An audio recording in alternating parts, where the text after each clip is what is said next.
우리는 지금 발람 사건의 중심 인물인 발람이 선포했던 메시지들을 살펴보고 있습니다. 발람은 총 4번, 4개의 메시지를 선포했는데 우리는 어제까지 첫 번째, 두 번째, 세 번째 선포했던 메시지까지 살펴보았습니다.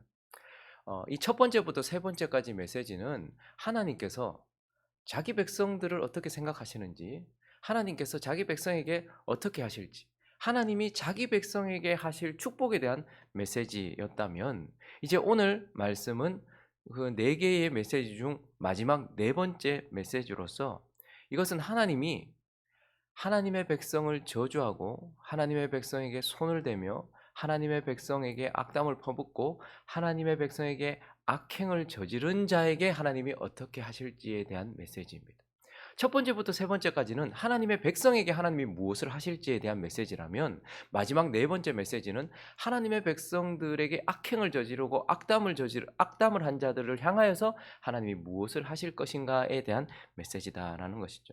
그래서 우리는 이 마지막 네 번째 발람을 통해서 선포된 말씀을 통하여서 우리에게 주시는 영적인 교훈들을 좀 살펴보려고 합니다. 그 첫 번째는, 하나님은 자기 백성을 저주한 자를 반드시 심판하신다라는 것.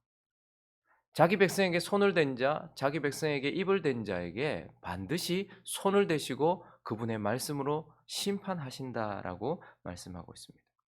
우리가 어제까지 살펴보았던 첫 번째, 두 번째, 세 번째 메시지는 현재와 관련된 메시지이기도 하고, 또 사랑에 관련된, 축복에 관련된 메시지예요. 지금 현재 하나님이 하나님의 백성을 어떻게 생각하시는지, 지금 현재 하나님의 눈앞에 있는 하나님의 백성들이 어떠한지, 그리고 하나님이 그들을 얼마나 사랑하시는지, 또 어떻게 축복하실지에 대한 현재 축복에 대한 메시지였어요. 그런데요, 이 마지막 네 번째 메시지는요, 14절을 보시면요, 시작. 이제 나는 내 백성에게로 돌아가거니와 들으소서. 내가 이 백성이 후일에 당신의 백성에게 어떻게 할지를 당신에게 말하리이다 하고. 언제에 대한 메시지예요? 현재가 아니고 미래에 대한 메시지다라는 것이고, 또 19절을 보시면 자막이 잘 안 넘어가나 봐요. 그죠? 자, 시작. 주권자가 야곱에게서 나서 남은 자들을 그 성읍에서 멸절하리로다 하고, 멸절이라는 말, 심판이라는 말씀이 나오고 있습니다. 첫 번째부터 세 번째 메시지는 현재 축복에 대한 메시지였다면, 이 마지막 네 번째 메시지는 미래에 있을 심판에 대한 메시지다라는 거예요. 그런데 누구를 심판하시는가? 오늘 17절을 보시면 먼저, 내가 그를 보아도 이때 일이 아니며 내가 그를 바라보아도 가까운 일이 아니로다. 한 별이 야곱에게서 나오며 한 규가 이스라엘에게서 일어나서 누구를? 모압을 이쪽에서 저쪽까지 쳐서 무찌르고 또 셋의 자식들을 다 멸절하리로다. 모압을 심판하실 것이다. 이렇게 말씀하고 있습니다. 그리고 다음 절은요, 그의 원수, 이번엔 누구요? 에돔. 에돔이 그들의 유산이 될 것이다. 세일, 그들의 유산이 될 것이다. 라고 이렇게 말하면서 하나님은 모압을 심판하실 것이다. 그리고 에돔을 심판하실 것이다. 이렇게 말씀하고 있어요. 그리고 20절을 보니까요, 또 아말렉을 바라보며 예언하여 이르기를, 아말렉은 민족의 으뜸이나 그의 종말은 멸망에 이르리로다. 이렇게 말씀하고 있어요. 그리고 옆 뒤엔 또 겐 족속에 대해서도 말하고 있어요. 미디안 족속까지. 하나님이 모압 심판한다. 에돔 심판한다. 아말렉 겐 족속 심판한다. 이렇게 말씀하세요. 미래에. 왜 심판합니까? 왜 그들이 심판을 받습니까? 멸절이란 말은 남지 않는다는 말이에요. 하나님께 완전히 심판하신다라는 말이에요. 왜 그들이 심판을 받는가? 성경에는 그 이유가 명확하게 나와 있습니다. 스바냐 2장 8절부터 보시면요, 모압이 심판받는 이유를 하나님 이렇게 말씀하십니다. 읽습니다. 시작. 내가 모압의 비방과 암몬 자손이 조롱하는 말을 들었나니 그들이 내 백성을 비방하고 자기들의 경계에 대하여 교만하였느니라. 10절요. 그들이 이런 일을 당할 것은 그들이 만군의 여호와의 백성을 회방하고 교만하여졌습니다. 하나님이 모압을 심판하시는 이유는 그들이 하나님의 백성에 대하여 비방했다, 해방했다 이렇게 말씀하고 있어요. 그게 뭐 한 거예요? 입됐다는 거예요. 여러분 사람이 꼭 손만 대어야지 잘못은 아닙니다. 사람은 육체를 가지고 있지만 또한 영혼을 가지고 있기 때문에 입을 댄다는 것 또한 그것 또한 액션이에요. 그런데 모압이 하나님께 심판을 받는 이유는 하나님의 백성들에 대하여서 비방하고 저주했기 때문이다. 이렇게 말씀하고 있습니다. 그리고 에돔은요. 오바댜서를 가보겠습니다. 1장 10절부터 14절까지 시작.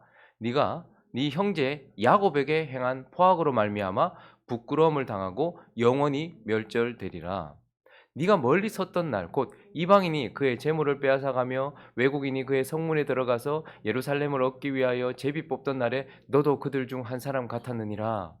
네가 형제의 날 곧 그 재앙의 날에 방관할 것이 아니며 유다 자손이 패망하는 날에 기뻐할 것이 아니며 그 고난의 날에 네가 입을 크게 벌릴 것이 아니며 내 백성이 환난을 당하는 날에 네가 그 성문에 들어가지 않을 것이며 환난을 당하는 날에 네가 그 고난을 방관하지 않을 것이며 환난을 당하는 날에 네가 그 재물에 손을 대지 않을 것이며 내 거리에 서서 그 도망하는 자를 막지 않을 것이며 고난의 날에 그 남은 자를 원수에게 넘기지 않을 것이니라. 에돔은 어떻게 한 거예요? 손댄 거예요. 근데 직접 손댄 게 아니에요. 옆에서 은근히 손댄 거예요. 하나님께서 자기 백성을 정결하게 하시려고 거룩하게 하시려고 고난을 주셨어요. 하나님께서 이 유다 백성들에게 하나님이 징계를 하셨단 말이에요. 그런데 그때 어떻게 한 거예요? 징계의 도구는 이 에돔이 아니었어요. 바벨론이었어요. 그런데 그때 어떻게 한 거예요? 멀리서 딱 보고 있다가 좋아한 거예요. 그러다가 어떻게 한 거죠? 성문에 쓱 들어가 가지고 다 탈취해 가고 같이 탈취해 가고 그리고요. 도망가고 있는 사람들 탁 막아서서 결국 다 멸절되도록 하고 심판받도록 하고 어렵게 만들도록 했던. 그래서 보면 세상 사람들은 대놓고 나빠요. 대놓고 백성들을 치거든요. 근데 그 교회 안에 혹은 옆에 있는 형제라고 말하는 사람들 더 악한 것은 무엇이냐면 은근히 가서 괴롭게 하는 거예요. 옆에서 슬쩍슬쩍 저기 도망가는데 저. 그렇게 얘기하면서 하나님의 백성들에게 손을 댄 거예요. 모압은 하나님의 백성들에게 입을 댔고 그리고 이 에돔은 하나님의 백성들에게 손을 댔어요. 그리고요. 이 아말렉 그리고 이 미디안 족속들을 보면 출애굽기 17장을 가 보시면 우리가 잘 아는 이야기죠. 출애굽기 17장 14절 16절을 읽습니다. 시작. 여호와께서 모세에게 이르시되 이것을 책에 기록하여 기념하게 하고 여호수아의 귀에 외워 들리라. 내가 아말렉을 없이하여 천하에서 기억도 못하게 하리라. 이르되 여호와께서 맹세하시기를 여호와가 아말렉과 더불어 대대로 싸우리라 하셨다 하였더라. 오늘 본문에 보면 아말렉을 민족들의 으뜸 이렇게 표현하고 있어요. 이건 아말렉이 그만큼 강하다는 표현이기도 하겠지만 아말렉은요. 제일 먼저 으뜸으로 하나님의 백성의 손을 댄 자예요.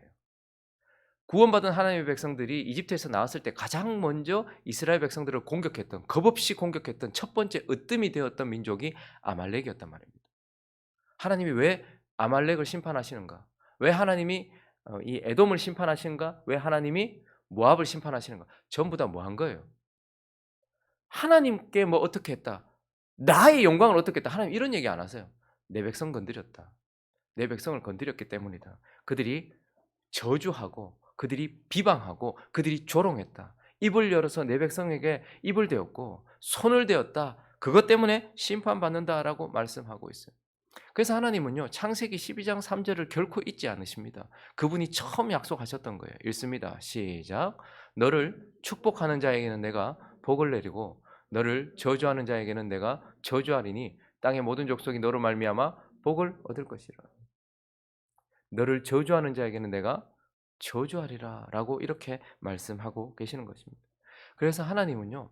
하나님의 백성들에게 입을 대고 손을 대고 저주하고 비방하고 조롱하고 그렇게 했던 자들을 반드시 심판하신다라고 오늘 이 네 번째 메시지를 네 번째 메시지는요. 발람이 하려고 했던 게 아니고요. 발락이 듣고 싶어 했던 말도 아니에요.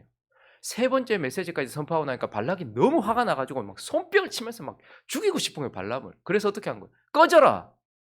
내 눈앞에서 사라져라. 내가 네 죽일 것 같다. 꺼져라. 이렇게 말했을 때 발람이 그냥 안 가고 마지막 한마디 더 들어라. 이렇게 하면서 발람을 통해서 하나님이 억지로 선포한 거예요. 너 저주하려고 했지? 근데 너희들 이렇게 될 거야. 라고 하나님께서 선포하셨던 말씀이에요. 그래서 반드시 기억하십시오. 하나님의 백성에게 손을 댄 자, 하나님의 백성에게 입을 댄 자, 하나님이 가만히 두시지 않는다라고 말씀하고 있는 거예요. 그리고 오늘 본문을 통해서 하나님 또 말씀하시는 것이 있습니다. 두 번째, 그것은 바로 심판은 하나님께 속한 것이다라는 거예요. 여러분, 이런 말씀을 들으면 우리가 하나님의 백성이라면 와, 역시 하나님 내 건드려 봐봐. 내한테 막 욕해 봐봐 한번. 내 한번 건드려 봐봐. 이런 생각을 하면서 그래. 나를 함부로 할 수 없지. 이렇게 마무리를 지으려고 하는 경향이 있어요. 하나님은 자기 백성에게 손대고 입된 자를 반드시 심판하시지만 우리가 간과하지 말아야 될 여러 교훈들이 있습니다. 오늘 본문도 그것을 가르쳐 줘요. 단순히 내가 그 심판한다 이렇게 말씀하시는 게 아니고 오늘 우리가 놓치지 말아야 될 것 중에 하나는 그러나 하나님이 어떻게 하는 거예요? 하나님의 백성에게 입을 댄 자, 하나님의 백성들에게 손을 댄 자에게 기회를 주시는 분이에요. 하나님은 그냥 심판하시는 게 아니에요. 입댔다고 손댔다고 바로 심판하시는 게 아니라는 말입니다. 기회를 주신다는 말입니다. 14절도 한번 보세요. 우리는 이 단어를 놓쳐서는 안 돼요. 이제 나는 내 백성에게도 돌아가거니와 들으소서. 내가 이 백성이 언제?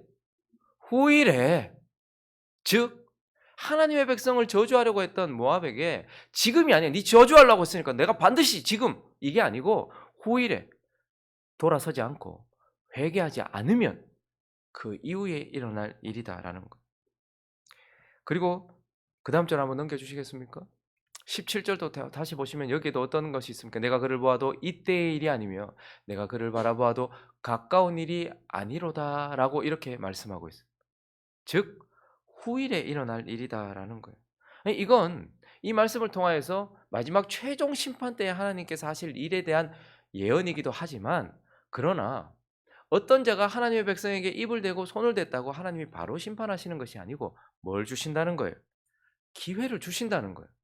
회개할 기회를 주시고 돌이킬 수 있는 기회를 주시고 다시 한번 그 죄에 대하여서 떠날 기회를 주신다는 거예요. 그래서 이사야서 15장을 보시면 1절에요. 모압에 대해서 오늘 지금 이 본문의 주인공이 모압이니까 모압에 대해서 하나님께서 경고하셨어요. 모압에 관한 경고라. 하룻밤에 모압 알이 망하며 황폐할 것이며 하룻밤에 모압 기르가 망하여 황폐할 것이다. 하나님께서 선포하세요. 너가 하룻밤 만에 확 무너질 것이다. 내가 가만히 두지 않을 것이다. 이렇게 하나님께서 경고하셨어요. 예언하셨어요. 그런데 16절을 한번 16장으로 넘어가 보시면 16장 1절 15장 전체는 내가 모압을 완전히 박살내겠다는 심판의 메시지. 근데 16장을 보시면 그렇기 때문에 어떡하라는 거야. 너희는 이 땅 통치자에게 어린 양들을 드리되 예루살렘을 말하는 거예요. 하나님의 백성들의 통치자에게 어린 양들을 드리되 셀라에서부터 광야를 지나 딸 시온 산으로 보낼지니라. 너희 심판받는다. 왜? 하나님의 백성을 저주했기 때문에 비방했기 때문에. 그러니 어떻게 하라는 거예요? 이제 너희는 소망이 없다 이게 아니라 16장으로 넘어가면 그러니 어떻게 하라는 거예요? 시온에게 보내라. 돌아설 기회를 주는 거예요. 그래서 다윗의 장막에 인자함으로 왕위가 굳게 설 것이요 그 위에 앉을 자는 충실함으로 판결하며 정의를 구하며 공의를 신속히 행할 것이다. 그러니 이스라엘 왕에게 하나님의 아들 왕에게 회개해라. 잘못했다고 고백해라. 이스라엘에게 잘못했다고 고백해라. 이렇게 하나님께서 기회를 주시는 거예요.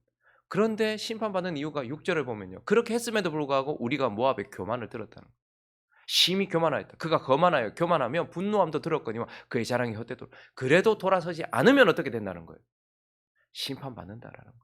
그러니까 우리는 하나님이 반드시 하나님의 백성들에게 입을 대고 손을 댄 자를 심판하시지만 하나님은 그들이 돌아올 수 있는 기회를 주신다는 거예요.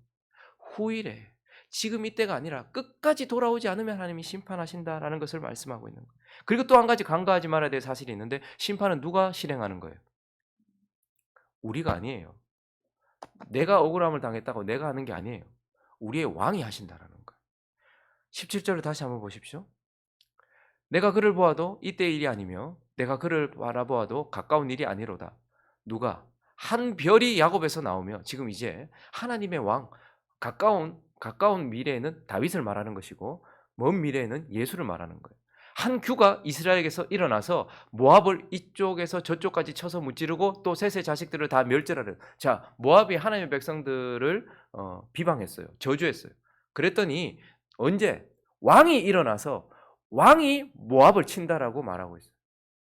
억울함을 당한 이스라엘 백성들이 그걸 하는 게 아니고 내가 하는 게 아니고 나의 왕이 그것을 한다고 명확하게 말씀하고 있어요. 19절도 보십시오. 주권자가 야곱에게서 나서 남은 자들을 그 성읍에서 멸절하리로다. 내가 억울함을 당했으니 내가 갚는 게 아니라는 말입니다. 나의 왕이 모압을 친다라고 말하고 있어요. 그러니 심판은 지금 있는 일이 아니라 하나님이 기회를 주시는 하나님의 시간 가운데 내가 아니라 하나님이 세우시는 왕 예수 그리스도 그분이 심판을 하신다라는 거예요. 그러니 우리는 손을 대면 된다 안 된다? 입을 대면 된다 안 된다? 안 된다라는 거. 그래서 로마서 12장을 가보시면요. 이렇게 말씀하고 있습니다. 19절입니다. 시작. 내 사랑하는 자들아 너희가 친히 원수를 갚지 말고 하나님의 진노하심에 맡기라.